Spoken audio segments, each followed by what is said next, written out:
Yun. So, pauwi na. Yan. So, uwi na tayo. Kasi gabi na. So, dito tayo sa elevator. Yan. So, ngayon mga kalibi, samahan mo ko. Pupunta tayo dun sa ating parking. At yun na. Nandito na tayo sa labas ng building. Yan. Kita nyo sa labas ng office. So, papunta tayong parking. So, tingnan natin kung yan. Busing. Okay. Tingnan natin kung na-discharge din yung ating battery. Yung battery ni Maki. Kasi yung nakaraan, mga kalibis, 2 days lang hindi na gumagana si Maki. So ngayon titingnan natin kasi may ginawa si mekaniko doon sa pinuntahan kong talyer. Kaya testing natin ngayon kung yun ay mapagana ba siya. Tika lang, saan yung ilaw nito?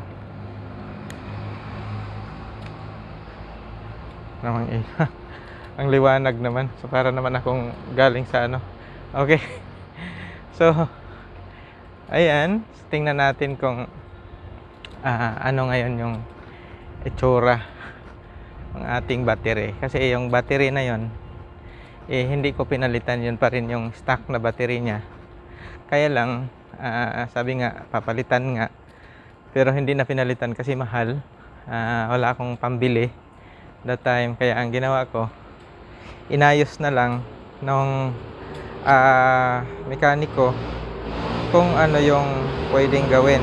So papakita ko sa inyo kung paano. So ito na si Maki, nakatakip siya. Nilagyan ko lang bato para hindi siya tirahan ng pusa sa ilalim. Yan. So ito na mga kalibis, no. Natanggal ko na yung takip niya. Yan, sinampay ko na doon sa ibabaw. So ngayon papakita ko sa inyo na itong na to, motor na to, siyempre nung mga nakaraan kong vlog ay nahirapan talaga ako dahil laging nag-lowbat yung battery. So ngayon testing natin kasi ito ay bukas lang ng takip. So testing natin. Susi. Yan. Yan, umilaw siya. Ngayon, yan. Yan, di siya makita. Yan. Ang number niya ay, ang battery niya ay 11.9. Yan, yung battery niya. So hindi siya nag-recharge. Di ba? Hindi siya nag-discharge ba ang tawag nun. So correct na lang. So paandar. Yan. Hindi siya umandar kasi hindi siya mapisil yung preno. So para mapisil yung preno, yan. Kasi hindi siya gumagana yung kabilang yung kabilang preno dito.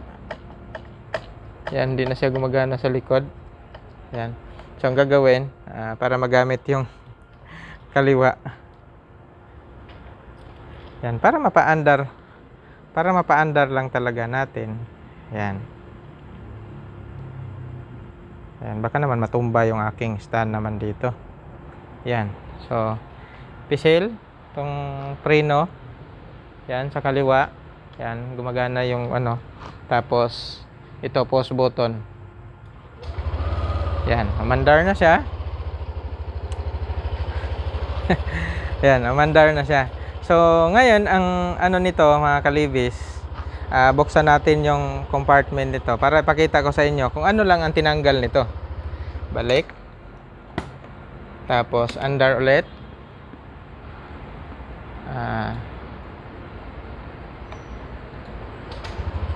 Yan. So, bukas na yung likod niya. May sapatos. Okay. So, ngayon, ang tinanggal nito mga kalibis, ang kasi, yung ito yung battery niya. Yan. As you can see. Hindi ko na binalik yung tornilyo. Yan. Ito yung battery. So laging may wire ito kasi pang series ko ito kapag nag-lowbat siya. So maraming beses na ako nalubatan ito ng ano ng battery. So hindi na talaga siya umandar kahit redondo, ayaw na talaga.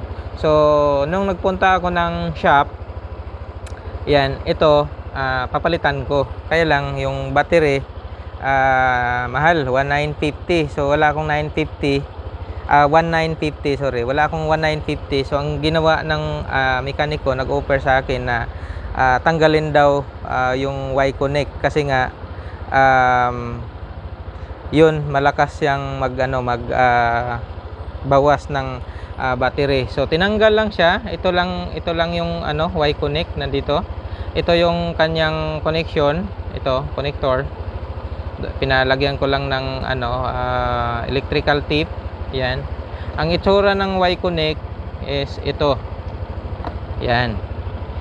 Ito yung itsura niya sa Inmax hindi ko alam sa Aerox or sa ibang Y-connect kung ganito din ba ang itsura. So ito siya, mayroon siyang QR code. Ito yung pinaka GPS niya. Ayan. So ang lakas nitong kumain ng battery sa totoo lang. So ito pinatanggal ko na. Yan. At binalik ko lang din dito pero hindi na siya nakakonect doon sa battery. Meaning hindi na talaga siya nagko-consume ng battery. So wala na rin siyang GPS. So kung i-standby ko siya ng magdamag, pwedeng ikabit ko yung GPS anytime. So pwede siyang mag-connect sa cellphone. So ang ano niyan, ang advantage ng GPS is anti-tip siya. Kung sakaling nakawin yung motor mo is okay siya kasi malulocate siya kung saan siya nakakarating. Ang disadvantage lang sa GPS kasi kumakain talaga siya ng kuryente. So kung ibiyahe mo yung motor mo na pang araw-araw, wala siyang problema na kahit hindi tanggalin yung GPS dahil nga na-charge naman siya araw-araw. Pero kung kagaya ni Maki na laging nakatambay kasi dito na ako nauwi malapit, parang disadvantage sa kanya kung ang gamitin yung nakatambay lang yung motor. Ayan. So ngayon at ako ay walang pasok bukas kasi holiday bukas, Miyerkules, Independence Day, June 12, yan. So gala-gala muna kami ni Maki bukas kung saan kami makakarating. So anyway, ito mayroon din akong sticker, yan. Andito yung malaking sticker, nilagay ko na sa pisngi ni Maki. Tapos siyempre may mga sticker ako dito sa sa may harapan. Ito yung sa Motospot, yung pinagawan ko kay Maki, yung pina-check upan ko sa kanya sa may Paranaque. At si Chill or Chili Motovlog, yan, idol ko din. At ito naman isang sticker na to para sa aming subdivision.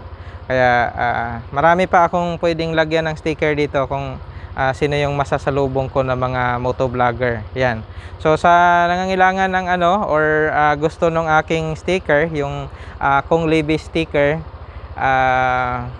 pagka nasalubong niyo ako, pwede niyo akong hingian kung mayroon tayong available. Pero sa ngayon, wala akong available. Kahapon nga mayroon akong nasalubong dito paglabas ko pa lang ng parking. Mayroon akong nasalubong dito na subscribers natin kay Kong Libby.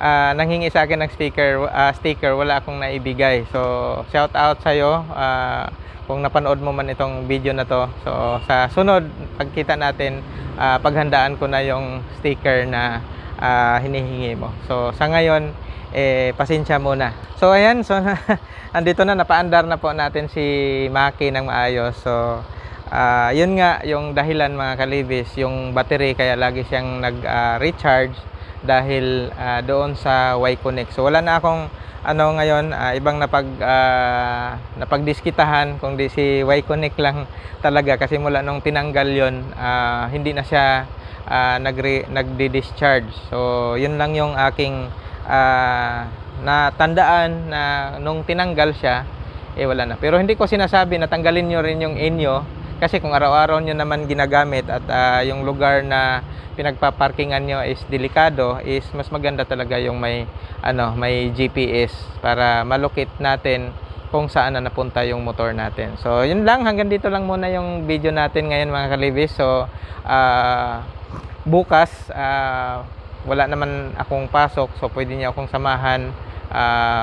Gala-gala tayo sa sa Marilaki, kung ano yung pwedeng makikita natin doon, kasi lagi kong nakikita sa ibang mga vlog na maganda yung lugar, magandang biyahian. Sana walang ulan bukas, kaya samahan nyo ako papunta sa Marilaki. So hanggang dito lang tong video natin ngayon. Kung bago ka sa aking channel, please subscribe and click the notification bell para ma-notify ka sa mga video na bagong upload. Dito lamang yan sa Kong Livy Channel, Connecting People. Bye-bye.